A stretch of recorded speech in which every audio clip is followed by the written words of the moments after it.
Friends, ನೀವು ನೋಡ್ತಾ ಇದ್ರ one India Kannada YouTube channel. ನಾನು ರಶ್ಮಿ. ನಿಮಗೆ ಈ ವಿಷಯ ಗೊತ್ತಾ? ಮಳೆಗಾಲದಲ್ಲಿ ಜೋಳ ತಿಂದ್ರೆ ಆರೋಗ್ಯಕ್ಕೆ ತುಂಬಾನೇ ಒಳ್ಳೇದಂತೆ. ಅದ್ರಲ್ಲೂ ಮಳೆಗಾಲದಲ್ಲಿ ಬಿಸಿಯಾಗಿ ಜೋಳ ತಿಂದ್ರೆ ಆಹಾ, ಅದ್ರ ಮಜಾನೇ ಬೇರೆ. ಬಟ್ ಜೋಳ ಬರೀ ಬಾಯಿ ರುಚಿಗೆ ತಿನ್ನದೆ ಇದು ಹೆಲ್ತ್ಗೂ ಕೂಡ ತುಂಬಾ ಒಳ್ಳೇದು ಅಂದ್ರೆ ನೀವ್ ನಂಬ್ತೀರಾ? ಖಂಡಿತ ನಂಬಲೇಬೇಕು. ಜೋಳದಲ್ಲಿ ಅಂತ ಒಂದು ಒಳ್ಳೆ ಹೆಲ್ತಿ ಅಂಶಗಳು ಕೂಡ ಇದೆಯಂತೆ. ಅದೇನು ಅದರ ಡೀಟೇಲ್ ಹೇಳ್ತೀನಿ, ಕೇಳಿಸ್ಕೊಳ್ಳಿ. ಜೋಳ ಆರೋಗ್ಯಕ್ಕೆ ತುಂಬಾನೇ ಒಳ್ಳೇದು. ನೀವು ಹಸಿ ತಿಂದ್ರು ಒಳ್ಳೇದು ಅಥವಾ ಬೇಯಿಸಿ ತಿಂದ್ರು ಒಳ್ಳೇದು, ಇಲ್ಲ ಅದನ್ನ ಸುಟ್ಟು ತಿನ್ಬಹುದು. ಯಾವುದೇ ರೀತಿಯಲ್ಲೂ ತಿಂದ್ರು ಒಳ್ಳೇದೆ. ಇನ್ನು ಇದರಲ್ಲಿ ವಿಟಮಿನ್ ಸಿ, ಮ್ಯಾಗ್ನೀಷಿಯಂ, ಪೊಟ್ಯಾಷಿಯಂ ಮತ್ತು ವಿಟಮಿನ್ ಬಿ ಸಮೃದ್ಧವಾಗಿದೆ. ಇನ್ನು ಜೋಳದಲ್ಲಿ ಕಣ್ಣು ಹಾಗೂ ತ್ವಚೆಯ ಆರೋಗ್ಯಕ್ಕೆ ಬೇಕಾಗುವಂತಹ ಝೀಕ್ಸಾಂಥಿನ್ ಮತ್ತು ಲುಟಿನ್ ಎನ್ನುವ 2 ರೀತಿಯ ಆಂಟಿ ಆಕ್ಸಿಡೆಂಟ್ಸ್ ಗಳು ಇವೆ. ಒಳ್ಳೆಯ ನಾರಿನಾಂಶ ಹೊಂದಿರುವ ಜೋಳದಲ್ಲಿ ಸಂಕೀರ್ಣ ಕಾರ್ಬೋಹೈಡ್ರೇಟ್ಸ್ ಗಳು ಕೂಡ ಇದೆ. ಇದು ಶಕ್ತಿಯ ಮೂಲ. ಜೋಳದಲ್ಲಿ ಇರುವಂತಹ ಕೆಲವೊಂದು ಆರೋಗ್ಯ ಲಾಭಗಳು ಏನು ಅನ್ನೋದನ್ನ ತಿಳ್ಕೊಳ್ಳೋಣ ಬನ್ನಿ. ಜೀರ್ಣಕ್ರಿಯೆಗೆ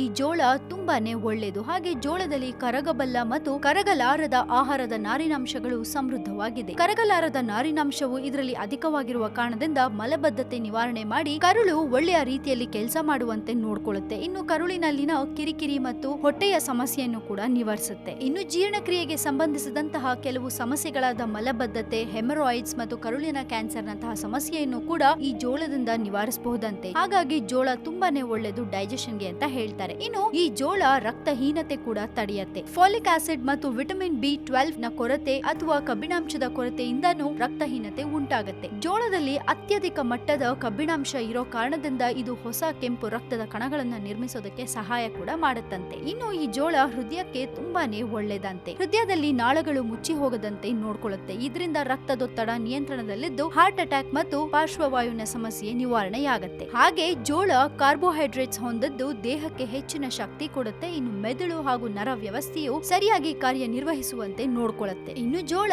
ವಿಟಮಿನ್ ಸಿ, ಕ್ಯಾರೋಟಿನಾಯ್ಡ್ ಮತ್ತು ಜೈವಿಕ ಫ್ಲಾವೆನಾಯ್ಡ್ಸ್ ಗಳಿಂದ ಸಮೃದ್ಧವಾಗಿದೆ. ಇದರಿಂದ ಕೊಲೆಸ್ಟ್ರಾಲ್ ಅನ್ನ ಕಂಟ್ರೋಲ್ ಅಲ್ಲಿ ಇಟ್ಕೊಂಡು ಬ್ಲಡ್ ಸಪ್ಲೈ ಹೆಚ್ಚು ಮಾಡಿ ಹೃದಯದ ಆರೋಗ್ಯ ಕಾಪಾಡುತ್ತೆ. ಜೋಳದ ಎಣ್ಣೆಯು ಕೆಟ್ಟ ಕೊಲೆಸ್ಟ್ರಾಲ್ ಅನ್ನ ಕಡಿಮೆ ಮಾಡಿ ಒಳ್ಳೆಯ ಕೊಲೆಸ್ಟ್ರಾಲ್ ಅನ್ನ ಕೂಡ ಹೆಚ್ಚಿಸುತ್ತೆ. ಇನ್ನು ಈ ಜೋಳ ಗರ್ಭಿಣಿಯರ ಆರೋಗ್ಯಕ್ಕೆ ಕೂಡ ತುಂಬಾನೇ ಒಳ್ಳೆಯದು. ಇದನ್ನ ಸೇವಿಸೋದ್ರಿಂದ ಫಾಲಿಕ್ ಆಸಿಡ್ ಕೊರತೆಯನ್ನ ನೀಗಿಸಬಹುದು. ಬಟ್ ಒಂದ್ ಸಜೆಷನ್ ಏನಪ್ಪಾ ಅಂದ್ರೆ, ಪಾಪ್ಕಾರ್ನ್ ನಲ್ಲಿ ಹೆಚ್ಚು ಉಪ್ಪು ಹಾಕಿರೋದ್ರಿಂದ ಅದನ್ನ ತುಂಬಾ ತಿಂದ್ರೆ ದೇಹದಲ್ಲಿ ನೀರಿನ ಪ್ರಮಾಣ ಕಡಿಮೆ ಆಗುತ್ತೆ. ಆದ್ರಿಂದ ಬೇಯಿಸಿದ ಜೋಳ ಅಥವಾ ಇತರ ಜೋಳದ ಖಾದ್ಯಗಳನ್ನ ತಿನ್ನೋದು ಒಳ್ಳೆಯದು. ಮಿತಿ ಮೀರಿ ಪಾಪ್ಕಾರ್ನ್ ಗಳನ್ನ ತಿನ್ನೋದ್ರಿಂದ ದಪ್ಪವಾಗೋದು ಹಾಗೆ ಇತರ ಸಮಸ್ಯೆಗಳು ಶುರುವಾಗತ್ತೆ. ಸೊ ಆದಷ್ಟು ಪಾಪ್ಕಾರ್ನ್ ಅನ್ನ ಅವಾಯ್ಡ್ ಮಾಡಿ ಜೋಳವನ್ನ ಬೇರೆ ರೀತಿಯಲ್ಲಿ ಸೇವಿಸಿದ್ರೆ ತುಂಬಾನೇ ಒಳ್ಳೆಯದು. ಕೇಳಿಸ್ಕೊಂಡ್ರಲ್ಲ ಜೋಳದ ಮಹತ್ವ ಏನು ಅಂತ. ಹಾಗೆ ಎಸ್ಪೆಷಲಿ ಮಳೆಗಾಲದಲ್ಲಂತೂ ನೀವು ಜೋಳ ತಿಂದ್ರೆ ನಿಮ್ಮ ಹೆಲ್ತಿಗೆ ತುಂಬಾನೇ ಒಳ್ಳೇದು. ಯಾಕಂದ್ರೆ ಮಳೆಗಾಲದಲ್ಲಿ ಆರೋಗ್ಯ ತಪ್ಪೋದು ತುಂಬಾನೇ ಜಾಸ್ತಿ. ಹಾಗಾಗಿ ಜೋಳ ತಿಂದ್ರೆ ನಿಮ್ಮ ಹೆಲ್ತ್ ಅನ್ನ ಚೆನ್ನಾಗಿ ಇಟ್ಕೋಬಹುದು. ಸೊ ಇದ್ರ ಬಗ್ಗೆ ನೀವೇನ್ ಹೇಳ್ತೀರಾ? ನಿಮ್ಮ ಒಪಿನಿಯನ್ಸ್ ಏನು ಅನ್ನೋದನ್ನ ನಮ್ಗೆ ತಿಳಿಸಿ. ಹಾಗೆ ಮತ್ತಷ್ಟು ಸುದ್ದಿಗೆ ನೀವು ಮರಿಬೇಡಿ ಸಬ್ಸ್ಕ್ರೈಬ್ ಮಾಡಿ ನಮ್ಮ one India Kannada YouTube channel. ಜೊತೆಗೆ ನಮ್ಮ ವಿಡಿಯೋ ನಿಮ್ಗೆ ಇಷ್ಟವಾದಲ್ಲಿ ದಯವಿಟ್ಟು ಶೇರ್ ಮಾಡಿ, ಲೈಕ್ ಕೂಡ ಮಾಡಿ.